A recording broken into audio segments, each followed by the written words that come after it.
You just read those two poems. Yeah. They're very different. One is really a passionate love poem, and the other one is, well, on the surface, it's about being a refugee.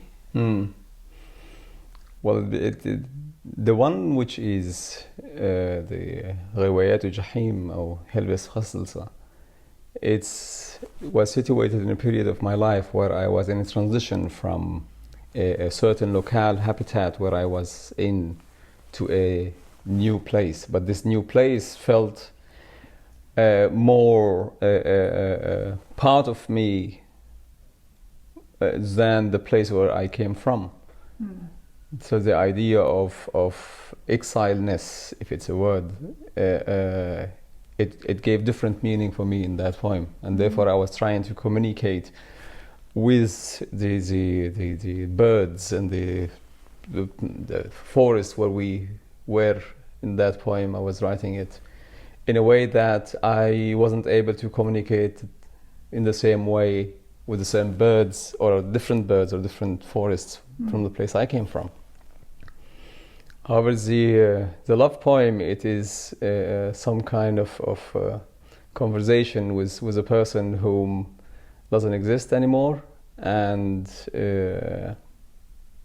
basically speaking with a ghost. And hence its emotional heaviness every time I read it, for example, and then it's different than the anger when it's something political I'm writing about. Yeah. Do you think the first poem, the Helvedes fristelser, or Temptations of Hell, do you feel that's political? Well, it's questioning space, I feel. Like you said, it's a new perspective of your feeling of place or space. Yeah. Well, for a long time I defined myself as an individual of accident, and this accident unfortunately happened in a certain country, in a certain with certain ethnicity and certain religious group, that I need to define myself, where do I belong. So regardless of being non-politically written, but it is politically motivated. When this poem came out. So when I wrote Hell's Temptations, I was in this forest in Overtrop, or how it's called, Auenstrop. Yeah. And I never thought actually I would be writing something there. But when I was in this middle of nature, and there is this lake sitting around it, just I had to excuse myself from the guys and just sit aside and just write it quickly on a napkin, actually. And while out there. Yeah. So well, you feel very near to the woods when you read it, and the strange thing, being a translator into Danish, and I grew up in Denmark. Even I also have roots in Syria. Danes and the Danish nature, they always try to get very close to the nature and to be swallowed up by nature. And this is a totally different view of that kind of, and Austrup, it's a very Danish name, and you feel it's another kind of familiarity with the place. Yes. So translating it was, it was some kind of very exciting. So when you're saying that you have a part of you which is Syrian and a part of you is Danish, when you were translating that poem, did you feel anything that is kind of detached from two places, or is it part of two places? How was your feeling of you? Well, the linguistic expression is about. It starts with the non-place. It's circulating around place, but yet it always ends in there's no place or no space, but it also mentions history as a burden.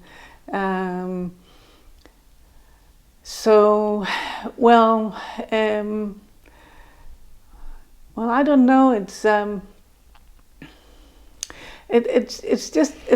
made that kind of distance to something that I am very familiar with, which is Danish nature. Yeah. So it was a strange distance, but you could feel this person who is talking in the poem. Yeah. You could really, and his feeling about that place. Yeah.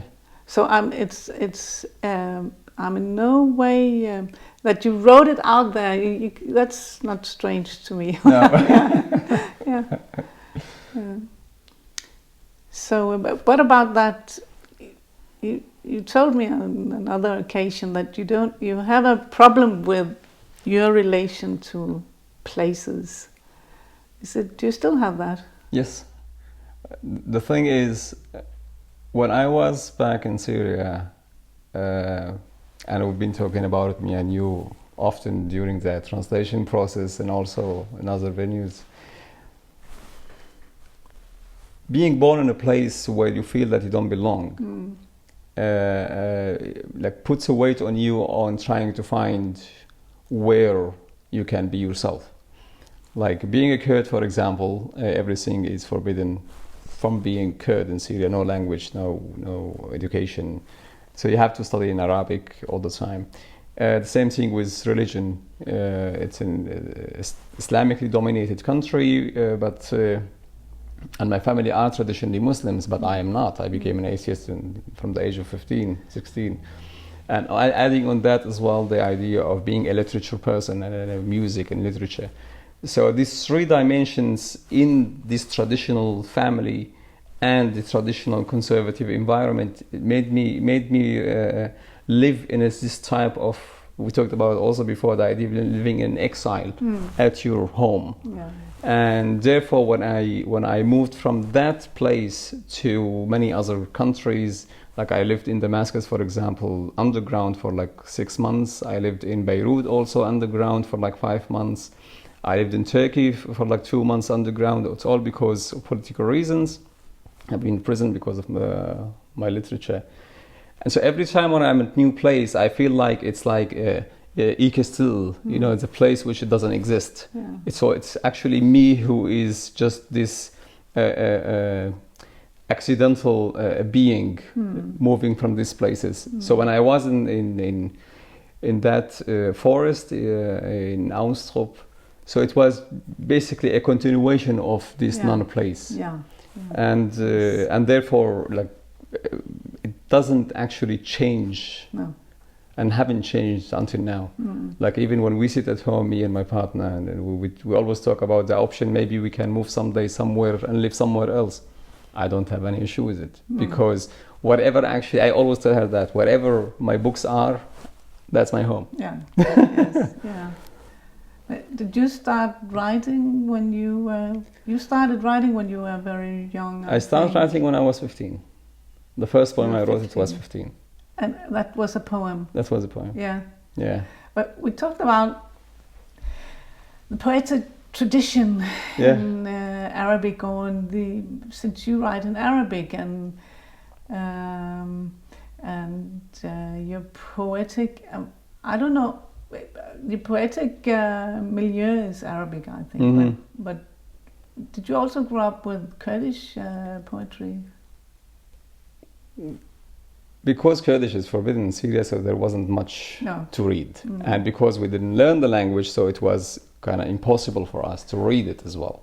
When you say we didn't learn the language, you mean in school? Yeah. Because but at home? Even at home, like for example, my parents also studied in Arabic.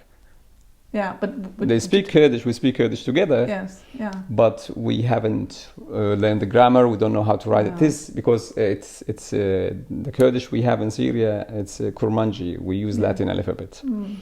And so we haven't learned it, so I had to learn it myself, underground also in Syria. And so because of this identity crisis of the idea that I'm a Kurd and I have to write about the Kurdish cause, so I need to write it in Kurdish, not Arabic, because there is this indirect hate, the connection between the language, Arabic itself, and Arabic hood. And then I started writing a couple of poems in Kurdish, but it just didn't work out for me, because the poetry language, in my head, it was Arabic, because that is the language I grew up with. Yeah. And so when I was sitting and writing in Kurdish, I had to translate in my brain from Arabic to Kurdish. Natural. Also, when you had your formative period, being a student at university, that was in Aleppo, of course. The university was in Damascus, journalism in Damascus. I see. Yeah, but in that environment, like there were several poets, we both like underground events and also public events we've been doing. Regardless, there were many Kurdish poets, but they were also all of them writing in Arabic, because it is a language they can publish in. And then my first two books, which I wrote, they weren't approved by the Ministry of Culture, so we had to print them and actually distribute them underground as well.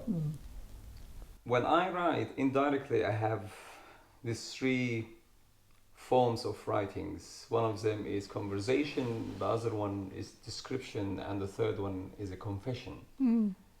Did you feel this kind of differentiation when you were translating the poems? Yes, of course, I feel it. And I go into the feeling when I translate. But it's not a conscious thinking process, because my relation to the two languages is a relation, it's about feelings. It's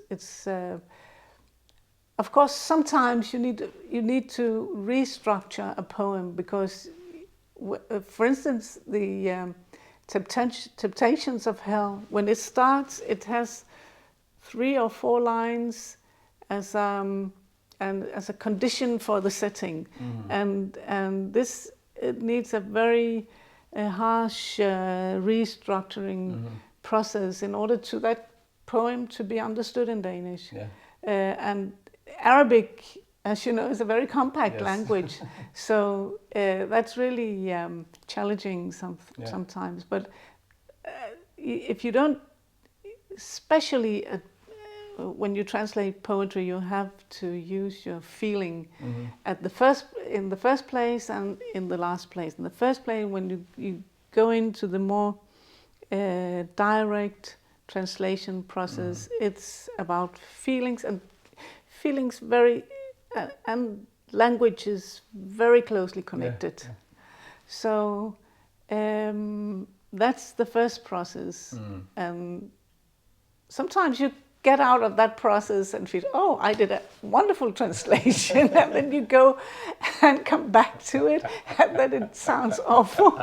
So then you have to use your intellect and keep that distance in order to restructure the poem linguistically. So it does go through a certain filtering process. Oh yes, many filtering processes, and then the last revision is always also about feeling that it sounds good, and it you know, you put yourself in the place of the one who receives the who hear the hearer, really, the listener. So it's because there are some of my, actually probably the majority of my poems, when I read them, when I wrote them, I used intensive thick Arabic language and metaphors, and you also read some of them before, and I was always afraid that if at some point they will be translated, they might lose this heftiness of metaphors. And for example, the book which we've read from, like the poems which I've chosen, they were, in my opinion at the time, that they are able to be translated, because I was afraid that it wouldn't give any meaning if it wouldn't be translated. Yes. Did you feel that at some places that there is a certain metaphor that it's untranslatable, that you had to, you know, twerk it around and play with it in order to make sense in a different language? Yes, at several instances I felt that, yes. But metaphors can be changed, and you always, you always lose something in translation. That it can't be. that happens every time you translate. So sometimes you have to go into the metaphor and figure out what it is. Is it a metaphor for? Yeah. And then you just go, you go down in the metaphoric levels, really, because the language has to make some kind of meaning. So I think that's the process I go into. But sometimes there are also some figures or pictures you use, or illustrations that would not be, you can't, it's about those tablets that fall down, and that you have some kind of relation to, and you can't really let them go. No. And I didn't get it. What are those tablets about? And then, of course, I went back to university, and my colleagues there who are studying these old tablets, it's really those old mud tablets that they used to write cuneiform writings in. And that's some kind, the essence of history. That's right. It's basically an image of the first type of writings, you know, and the heftiness of them comes on my being, and I have to put it that it is actually part of who I am as a writer as well. Yeah. So you had to find actually this. Well, I couldn't leave that picture of or illustration of tablets, but I hope that this relation to history, which is a relation that you can't really get out of, you can't slip away, and at the same time you just hate it. You feel it as a very heavy burden. Definitely. Yeah, and I think that's very obvious in the poem, in the poems, in the translations. But also, this is it's not always very comfortable to translate, because you translate a person also, and sometimes you feel it's provocative to get that close to another person. So I think therefore I was very lucky to have you to translate it.